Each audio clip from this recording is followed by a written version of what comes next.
그런데 그 시간에 군 당국은 함선을 찾고 있다고 거짓말을 했죠. 국민들한테. 우리 최원일 함장의 과유불급. 최근 이런저런 목소리 많이 내더라고요. 우리 최 함장께서.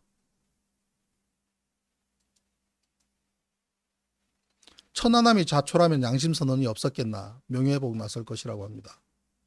천안함이 좌초라면 양심선언은 없었겠나. 양심선언이 없으면 그 사건이 없는 겁니까?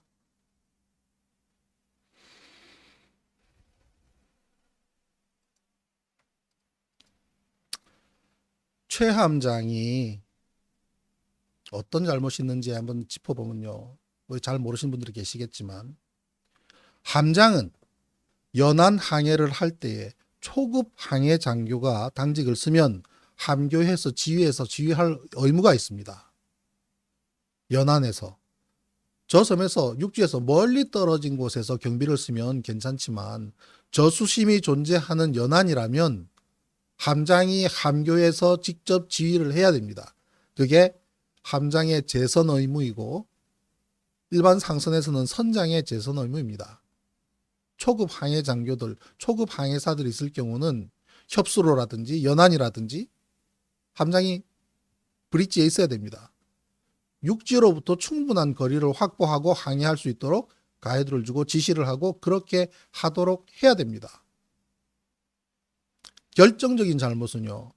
항해 당직 사관인 박연수 대위가 변침을 할 때 외해 쪽으로 변침을 해야 되는데 섬 쪽으로 변침을 한 것은 굉장히 항해가 미숙했던 초급 항해 장교로서 항해에 대한 미숙함의 결과입니다.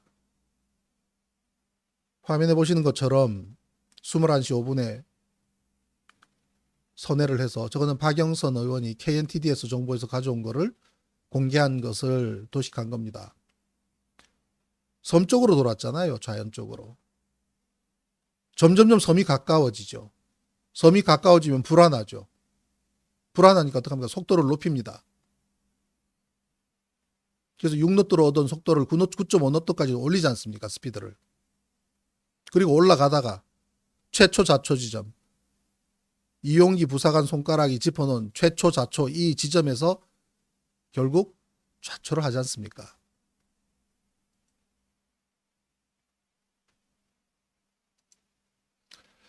항해 장교가 몇 년 채 되지 않은 항해를 전공한 지 얼마 되지도 않고 군에 와서 항해를 하게 됐을 때는 함장이 최선의 가이드를 제시하고 위험하다 싶을 때는 함교에서 직접 지휘를 해야 됩니다. 그렇지 않으면 굉장히 멀리 떨어져서 항해를 하도록 가이드를 줘야 됩니다. 저런 일련의 잘못으로 인해서 결국 첫 긴급 타전은 좌초라고 했지 않습니까? 보도가 나와 있지 않습니까? 해군 2함대사로부터 천안함이 좌초되었다고 최초에 연락 왔다고 했지 않습니까? 군이 좌초와 폭발을 몰라서 좌초로 보고합니까? 법정에 나와서 황망한경의 사고, 바다에서의 사고는 통상적으로 좌초기 때문에 좌초라고 말했다는 그런 말도 안 되는 증언이 나고 말이죠.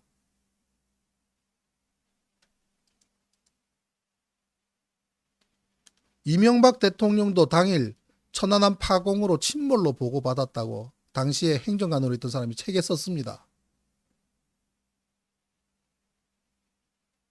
이종헌 행정관, 이명박 대통령 당시 이종헌 행정관이 자신의 책 스모킹 건 천안함 전쟁실록이란 책에서 이명박도 당일 천안함 파공으로 침몰, 좌초로 보고받았죠. 심승섭 준장, 사고 당시 대령, 심승섭 준장도 문재인 정부 들어서 해군 참모총장이 된 분이죠.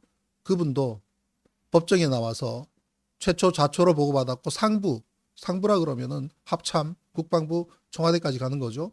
상부에도 좌초로 보고했다고 법정 증언을 했습니다. 제가 왜 좌초론자입니까? 저는 제가 분석한 것으로 자초를 얘기하지만 최초의 자초 말한 사람들은 전부 청와대에 보고한 사람들 아닙니까? 천안함에서 최초로 이함대에 보고한 사람은 포술장 아닙니까? 천안함 자초했다. 해경 보고서에서도 최초 문서에 자초라고 나와 있지 않습니까? 상황 보고서, 해경 최초 보고서입니다. 천안함 좌초 발생 보고. 해군 이함대사 통보 사항임. 이함대 사령관 허위 사실 보고로, 허위 보고로 징계 받았습니까? 이함대사에서 해경으로 통보했는데 좌초라고요. 왜 제가 자초론자입니까?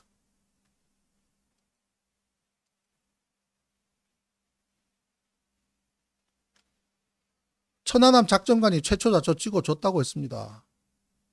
이 포토 보십시오. 이 손가락은 이용기 부사관, 우리 가족분 아니십니까? 고인이 되신 분의 친척 아니십니까? 이용기 부사관님. 전 해군 하사관 출신 아니십니까?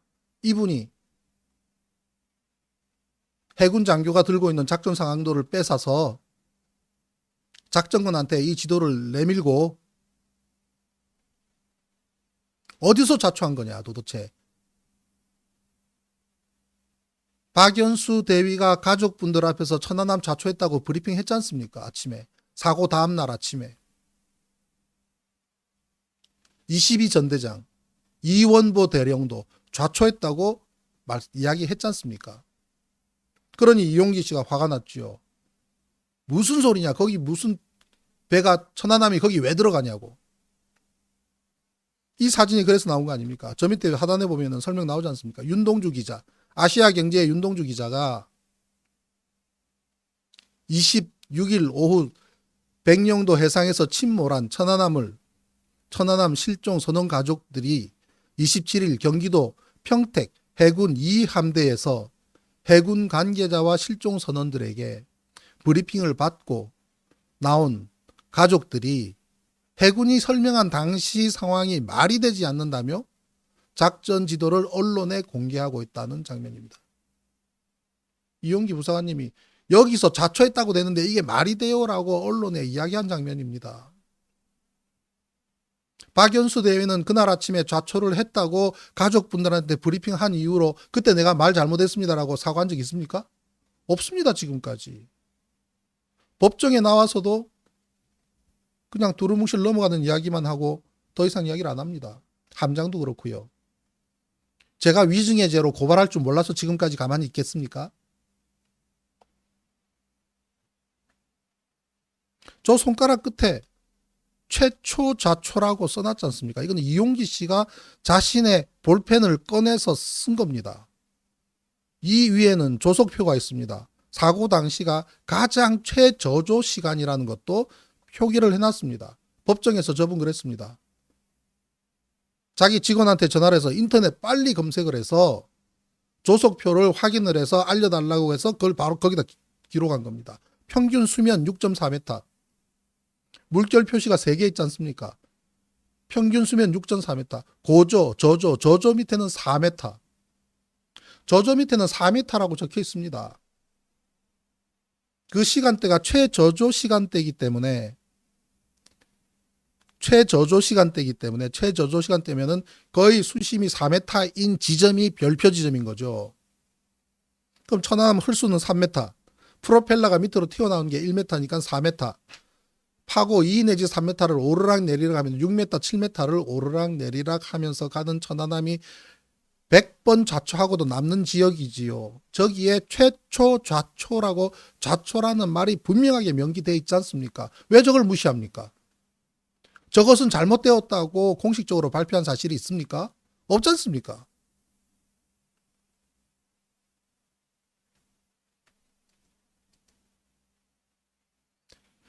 이용기 예비역 부사관이 법정에 나왔습니다. 2012년 6월 11일입니다. 검사가 물었습니다. 검찰 조사 당시 위 작전 상황도의 원본을 증인이 보관하고 있다고 했는데 현재도 보관하고 있는가요? 예, 보관 중입니다. 이용기 부사관님 잘못하신 거예요. 저거는 군 작전도는 군 소유입니다. 대한민국 국방부가 가지고 있는 겁니다. 사고 난 그날 새벽부터 그 전날 밤에 발생한 사고에 대해서 해군 작전 상황실에서 해군 장교가 작전 상황도 그려놓은 지도입니다. 저걸 왜 개인이 뺏어가서 보관하고 있습니까? 화가 나셨기 때문이겠죠. 이해합니다. 검사가 또 묻습니다. 증인은 해도의 최초 자초 지점, 고조, 저조, 평균 수면 등을 기입한 사실이 있는가요? 예. 검사가 묻습니다. 증인이 항해의 경험이 있기 때문에 고조, 저조, 평균 수면을 기재했다고 했는데 군 시절 기억을 되살려 기재한 것인가요? 누군가에게 들어서 기재한 것인가요? 묻습니다. 조석표는 인터넷 조사로 알아봐서 기재한 것입니다. 라고 얘기합니다. 우리 변호인 증인 때, 신문 때는 직원한테 연락해서 직원이 조사해서 알려줬다고 이야기를 했습니다. 다시 검사가 묻습니다. 그 후 천안함 생존자들 중 작전관 등이 왔기에 증인이 최초 사고 지점이 어디냐고 물었고 이에 대해 작전관이 백령도 서쪽 부분을 손가락으로 가리키면서 여기서부터 상황이 시작되었다고 하기에 증인이 그 부분에 별표를 표시하고 그 밑에 최초 자초라고 기재하였다고 진술하였는데 맞는가요? 예. 검사 묻습니다. 증인이 좌초 원인을 물어본 이유가 무엇인가요? 이용기 부사관이 대답합니다. 그곳은 암초가 많은 곳이라 그쪽으로 들어갈 수가 없는데 들어갔기 때문에 물어본 것입니다. 이 부사관도 잘 몰랐습니다. 왜냐하면 거기는 암초가 없습니다. 해도상에 SSH만 있습니다. 해도상의 SSH는 S는 샌드고 SH는 쉘입니다. 암초가 있었다면 R 표기가 있어야 됩니다. 락. 이용기 부사관이 그것까지는 몰랐던 것 같습니다. 저 작전 상황도 표시되어 있을 겁니다. SSH.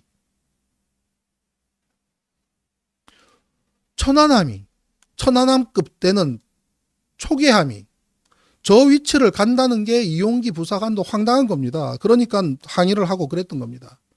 작전관이 사고 다음날 브리핑 했잖아요. 좌초했다고 본인이. 지금까지 그때 그 브리핑 잘못됐다고 이야기한 사실이 있습니까? 왜 우리 가족분들은 사고 다음날 좌초라고 브리핑을 했는데 왜 그대로 이야기하냐고 따져보신 적 있습니까?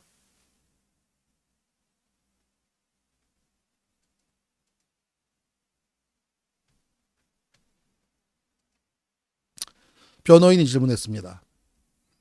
증인이 최초 좌초를 표기한 것이 맞습니까? 예, 제가 표기한 것이 맞습니다. 왜 최초 좌초라는 용어를 사용했습니까? 이용기 부사관이 이야기합니다. 22전대장 이원보 대령입니다. 22전대장이 브리핑하면서 천안함이 좌초했다는 설명을 했습니다. 변호인이 묻습니다. 그러면 별표 위치는 어떻게 알게 된 것인가요? 22전대장의 설명을 듣고 도무지 이해가 되지 않아서 작전관 박연수 대위에게 도대체 어디에서 좌초했다는 것이냐 물으며 손으로 찍어보라고 하자 그 지점을 손으로 찍어주어 표기를 한 것입니다. 박연수 대위가 여기를 찍어준 거예요. 이 손가락은 이용기 부사관입니다. 이 해도상에 보면 이렇게 쭉 마치 개불처럼 흘러내려온 부분이 사구라고 합니다. 사구. 오랜 세월 북쪽에서 내려온 고온 모래들이 백령도에 부딪혀서 흘러 여기에 쌓인 곳이 이렇게 개불 모양처럼 되고 그 왼쪽 오른쪽으로 흩어지는 모래 한가운데가 제일 높은 지대, 저수심지대. 이 부분에서 좌초를 한 거죠. 천안함이. 그걸 설명을 했고 이용기 부사관이 기록을 했지 않습니까?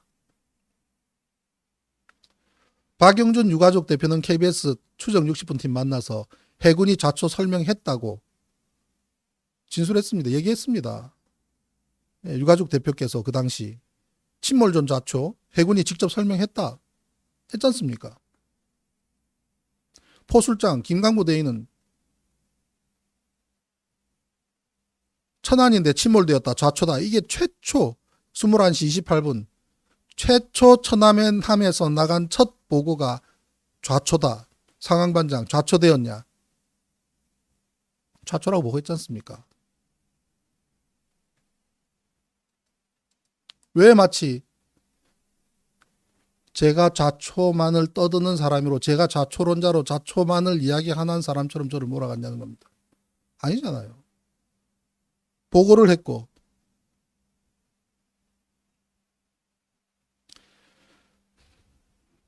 천안인데 침몰되었다. 좌초다라고 최초 보고한 김광보 대위는 난 참 괜찮은 장교라고 생각합니다. 좌초라고 첫 보고를 했기 때문이 아니라 이후에 진술서 부분에서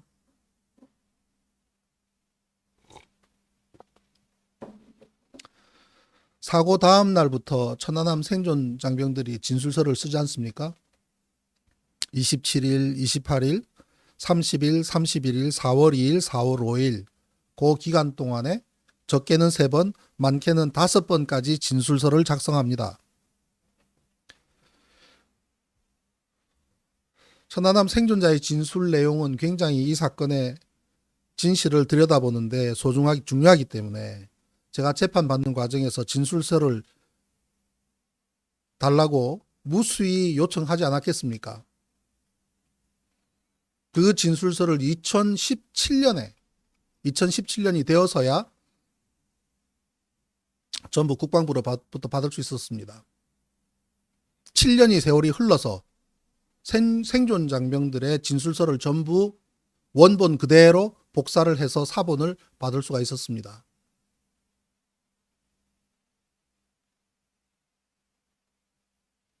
어떤 내용이 있는지 가족분들도 잘 아실 겁니다.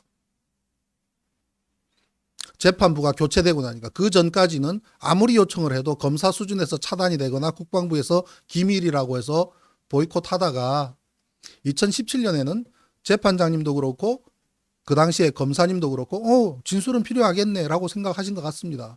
국방부로서는 굉장히 실망스럽거나 또는 위기의식을 느끼셨겠지만 어쨌든 다 전량 피고인인 제가 받아볼 수 있었습니다.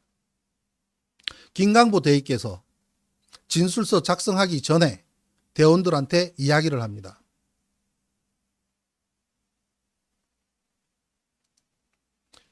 더하지도 빼지도 말고 본대로 사실대로 작성하라. 그렇게 지시를 합니다. 김광보 대위가 대원들한테. 대원 2사람의 진술서 내용 중에 그 내용이 나옵니다. 김광보 대위가 더하지도 빼지도 말고 본대로 사실대로 말하라 라고 했습니다. 라고 진술서에 2사람이 기록하고 있기 때문에 그래서 제가 아는 겁니다. 그 진술서에는 2010년 9월 달에 대한민국 국방부가 작성한 천안함 조사보고서 내용하고는 많이 다릅니다.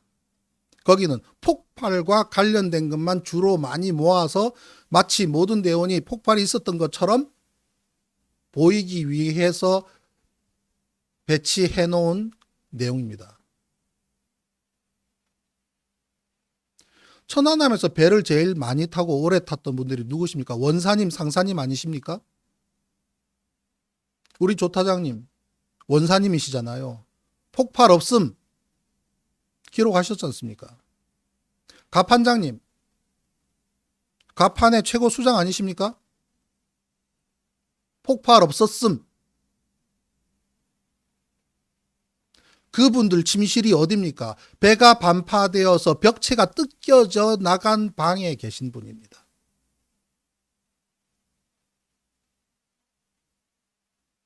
방에 벽체가 뜯겨져 나가서 그 방에 계셨던 김수길 전탐상사님은 법정에 나와서 뭐라고 하신지 별빛이 보였다 그랬습니다. 어뢰가 터져서 벽체가 날아가서 하늘에 별이 보일 정도가 가능합니까? 어뢰가 터지면? 어뢰가 터지면 어떻게 하늘에 별을 봅니까? 벽체가 뜯겨져 나갔는데 화염도 안 들어옵니까? 버블젯은 밀가루로 만듭니까?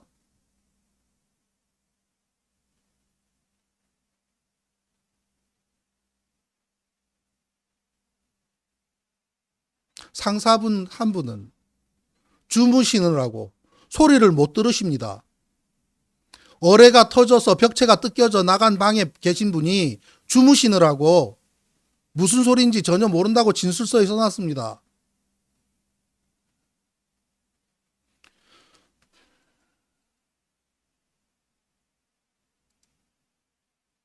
이런 증거들.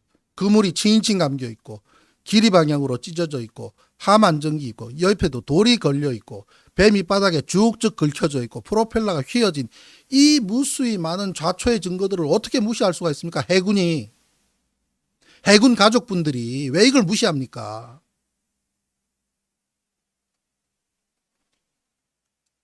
대한민국 어느 해군 앞에 그 사진 갖다 놓고 이것이 무슨 사고냐고 물어보십시오. 이 프로펠러 밑에 보십시오. 플라즈마로 카팅을 해놓고 탑재하는 과정에서 준비를 잘못한 국방부가 플라즈마 용접비로 잘라놓고 이것이 부러졌다고 8년 동안 거짓말을 했습니다.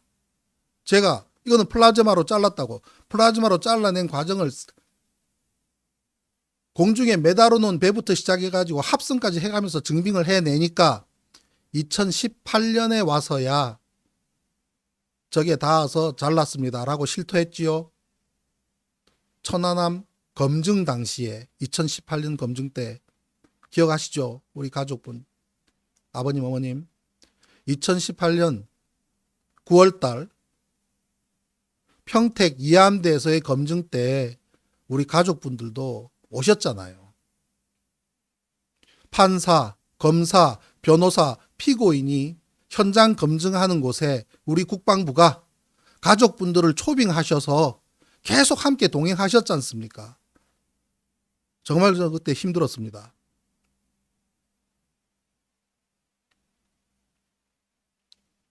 그때 현장에서 들으셨던 분 계실 겁니다. 아, 저 위에서 전화가 왔는데 이거 바지선에 닿아서 합조단에서 잘랐다고 합니다 라고 실토하는 모습 보셨잖아요. 8년 만에 제가 그랬습니다. 왜 이런 것까지 거짓말하냐고. 배 밑바닥에 쭉쭉 금이 가 있는데 수리한 지 몇 개월 되지도 않은 배가, 바다에 떠 있는 배가 밑에 쭉쭉 긁혀져 있으면 뭐 때문에 긁혀집니까?